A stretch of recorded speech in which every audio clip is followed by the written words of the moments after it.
Everyone, welcome to your very own favourite education channel dear school. आज हम क्या पढ़ने वाले हैं? तो भाई आज हम क्लास 10th हिंदी की एक नई कविता को पढ़ने वाले हैं और आज की हमारी कविता का नाम है फसल। और इस कविता के राइटर है नागार्जुन। तो चलिए इस कविता को पढ़ना स्टार्ट करते हैं। तो हमारी कविता का टाइटल है फसल। फसल आप सब जानते हैं क्या होती है। फसल होती है हम जो खेती करते हैं, यानी हम जो क्रॉप्स उगाते हैं अपनी, वो होती है हमारी फसल। अब ये जो कविता है ये क्या है? ये एक तरीके का डिस्क्रिप्शन है। किसके बारे में डिस्क्रिप्शन है? ये हमें बताता है कि एक अच्छी फसल होने के लिए किस किस का योगदान होता है। यानी कि उसके लिए मिट्टी भी योगदान करती है, सूरज की रोशनी भी योगदान करती है, पानी भी योगदान करता है, बहुत सारे जो पोषक तत्व होते हैं वो भी योगदान देते हैं, और साथ में जो किसान मेहनत कर रहा है उसके हाथों की मेहनत भी रंग लाती है। तो बहुत सारे ऐसे फैक्टर्स होते हैं जो एक अच्छी फसल को खड़ी करने और उसको हार्वेस्ट करने तक का सफर में हमें बहुत ज्यादा योगदान देते हैं हमारी फसल को तैयार करने में। ठीक है, तो चलिए यहाँ पे हमें क्या क्या बताया गया है उसको पढ़ना स्टार्ट करते हैं। सबसे पहले कवि कहते हैं कि फसल कई नदियों का जादू होती है।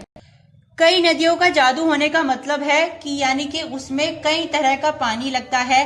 कई तरह का पानी लगने का मतलब है भाई जो आपके पास नल होते हैं, नलके होते हैं, उनका पानी कहाँ से आ रहा है? जमीन से आ रहा है। और जमीन में पानी कहाँ से आ रहा है? जो आसपास की नदियां हैं वहीं से वो आकर के मिट्टी में नीचे जा रहा होगा और वही फिर आपके नल में आ रहा होगा। यस, तो पता नहीं कितनी ऐसी नदियां हैं जिनका पानी आप अपनी फसल में डाल रहे हो। आपको तो लग रहा है कि हम तो अपने ट्वेल वगैरह चला लेते हैं, बोरिंग वगैरह चला लेते हैं और वहां से हमारी फसल में पानी आ जाता है, लेकिन जो हमारे ग्राउंड वाटर टेबल होता है, यानी कि जो हमारी मिट्टी का नीचे वाला हिस्सा होता है, उसमें पानी कहीं कहीं से एब्जॉर्ब होके आता है। तो वो कहाँ से एब्जॉर्ब होके आता है? आसपास के जितने भी वाटर बॉडीज होती है, चाहे वो नदी है, चाहे वो नाले हैं, वाटर बॉडीज जितनी भी हैं, वहां से एब्जॉर्ब होके आता है।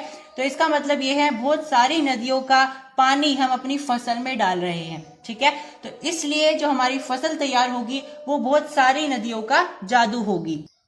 आपको ये ध्यान रखना है कि नदियों के लिए क्या शब्द इस्तेमाल हुआ है। ठीक है, तो नदियों के लिए जादू वर्ड इस्तेमाल हुआ है, यानी नदियों का जो पानी है वो फसल के लिए एक जादू का काम करता है। अब किसान भी तो मेहनत कर रहा है जो उस फसल को उगा रहा है। तो कवि कहते हैं कि बहुत सारे हाथों की गरिमा का ये स्पर्श की गरिमा है ये।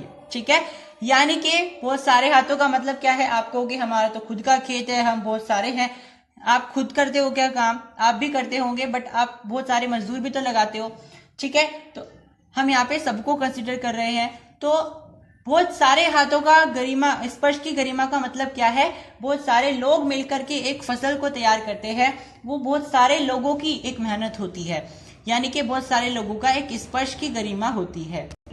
अब फिर कवि कहते हैं कि हजारों खेतों की मिट्टी का गुणधर्म होती है फसल।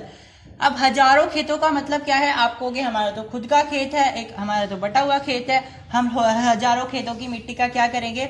तो भाई यहाँ पे मैं आपको बता दूं कि जो आपके पास आज खेत है वो लगातार आपका वेदरिंग कर रहा है। वेदरिंग आपको सभी को पता होगा, अंदर ही अंदर मिट्टी में कुछ प्रोसेस होते रहते हैं जिसमें मिट्टी का एक्सचेंज होता रहता है। यानी कि आपकी जो खेत की मिट्टी है वो ऐसा नहीं है कि हमेशा वही रहेगी, वो सोइल के अंडर कुछ प्रोसेसेस चलते रहते हैं जिसमें वेदरिंग होता है, और भी बहुत सारे प्लेसेस होते हैं like movement of plates, tectonic plates etcetera, earthquakes.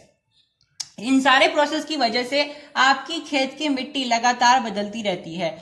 मतलब बहुत स्पीड से नहीं बदलती, बट ऐसे थोड़ी थोड़ी सी, बिल्कुल थोड़ी थोड़ी सी अमाउंट में बदलती रहती है। यानी कि दूसरे खेतों की मिट्टी आपके खेतों में ट्रांसफर होती रहती है। इस तरीके से ही सबके खेतों में होता है। ठीक है, ना केवल खेत में बल्कि हमारे पूरे जो अर्थ है उसमें ऐसे ही चलता रहता है। ऐसा इसलिए होता है क्योंकि हमारा जो अर्थ है उसके अंडर कुछ मूवमेंट्स होते रहते हैं, जैसे टेक्टोनिक प्लेट्स का मूवमेंट, और अंदर ही अंदर छोटे छोटे से भूकंप आते रहते हैं जिसको आप अंडर अर्थक्वेक्स बोल सकते हो, सोइल इरोजन्स बोल सकते हो, या फिर आप बोल सकते हो वेदरिंग ऑफ रॉक्स। जो हमारी मिट्टी के नीचे होते हैं रॉक्स, उनकी वेदरिंग, जिसकी वजह से हमारे जो खेत होते हैं वो ना केवल हमारे खेत की मिट्टी बल्कि हजारों खेत की मिट्टी का गुणधर्म होता है।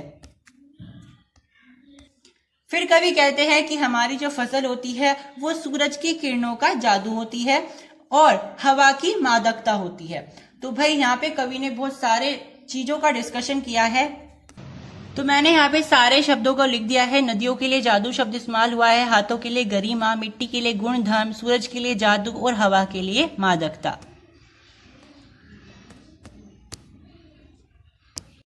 तो भाई हमारा यहाँ पे होता है chapter finish. Hope you are liking the sessions continuously and subscribe dear school for sure. Thank you.